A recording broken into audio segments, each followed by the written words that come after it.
Jonathan, you've hosted many and been in charge of many philanthropic campaigns. Of the philanthropic campaigns that you've led, what are the common factors among them that seem to lead to a particularly successful outcome? Yeah. I guess first of all, I should say that I have a newborn baby at home who will be 5 weeks tomorrow. Thank you. And she kept me up until 5 a.m., so I'm going to try to be as coherent as possible today, but there are no guarantees. Thank you for that question, Alan. I've been privileged to work with a number of athletes over time. I was executive director for Allen Houston's foundation, who's an executive with the New York Knicks, former NBA All-Star. Worked with David Robinson, Eva Longoria, Chris Paul, and others through an initiative partnered with Living Cities, which is a collaboration of 20 of the largest foundations in the country, and have worked with other athletes and entertainers along the way.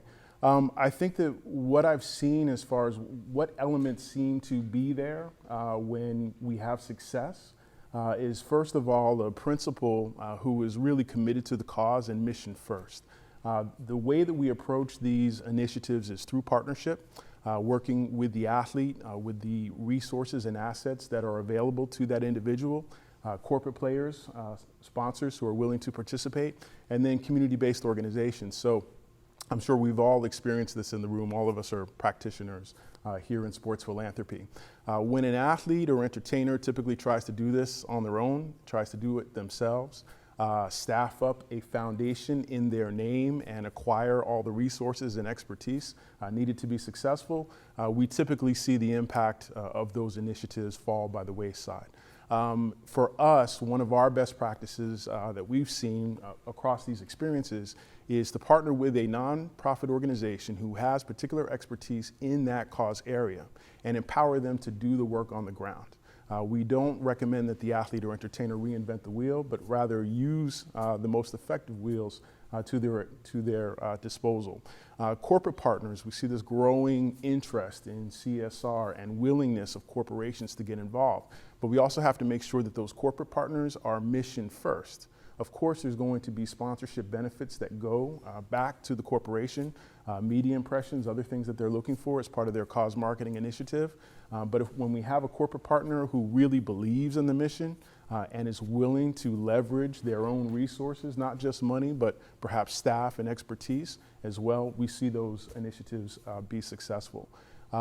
Those are, I guess, a few of the components that we've found over time.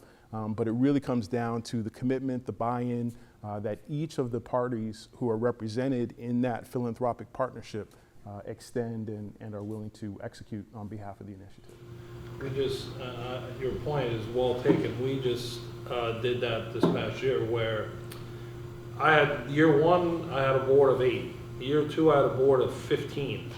And all I got out of the board was me having expensive dinner bills. Because we would sit, we would talk, no one would get anything done, and the Grand Havana room was a great place to meet and enjoy a cigar, and we never got anything done. So I went to St. Jude and I said, how do you do this in a more sensible, productive way? So the lead person there took over and said, let me be on your board. She goes, I'll show you how you do this. So my board now is 4 people, and each member of that board was committed to bringing in $20,000 per person. And so that's, when you said that, it's kind of funny. We went through that whole, eliminate. And I think this is actually a good lesson, a good point for athletes, because a lot of athletes think oh, I want my own charity, I want my own foundation in my name, accomplishing great things. But there are a lot of ways as an athlete to get involved and make a difference. And so Tracy, on one hand, she has a foundation, she also has a job, and I've seen how hard she works to make Kids Play International viable and make a difference. And it's basically like having 2 full-time jobs. I think as an athlete, there are lots of ways to get involved other than, it doesn't mean you have to have sort of your own foundation or charity. And you're probably much more effective not having